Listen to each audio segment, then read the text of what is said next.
When we first moved here, we bought a little stove, but this stove didn't have like one of those nice safety switches that turns off the gas if there's no fire.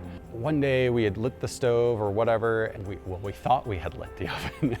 And then it was going along what seemed like fine, and then we thought, my wife just a little bit before that said, "I think I smell gas."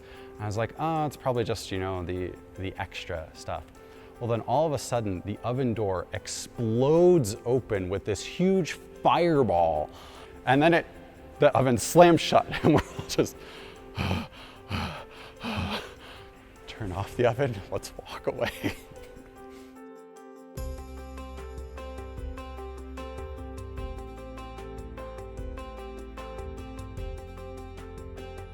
So I'm the director of maintenance for AIM so I oversee all the maintenance for the AIM airplanes that are flying all over East Africa. I was born in Ohio, spent a lot of time in the Chicagoland area, but the Pacific Northwest feels like home because that's where I went to college. I met my wife there, so Spokane, Washington feels like home. I kind of fell into missions backwards. I literally picked a major, went to college, and then halfway through realized it was missions aviation. I don't know how I missed that detail, but I sort of think of it as God blinded me.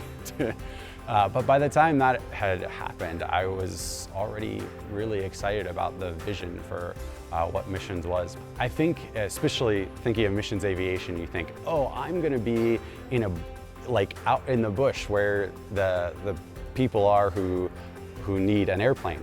And then you realize airplanes live in airports, which live in cities, and they go out to those dark places that are difficult to get to, but they live in a city. So I live in a city of 3 million plus people, which is very much not what I kind of had pictured in my head. When I was really young, about 9 or 10, my parents moved, and I hated it. But the reason that they moved was because we had some family members that didn't know Jesus. And I think if I really think about it, I trace it all back to that time. Even though I had a really hard time with the transition and the struggle, the fact that my parents were willing to take our whole family to a different place so that somebody could know Jesus, I kind of feel like that was like the first seed of missions.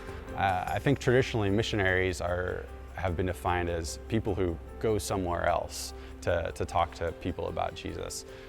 But I think it actually begins with a heart of realizing I want to go to someone who is not like me because they don't have Jesus.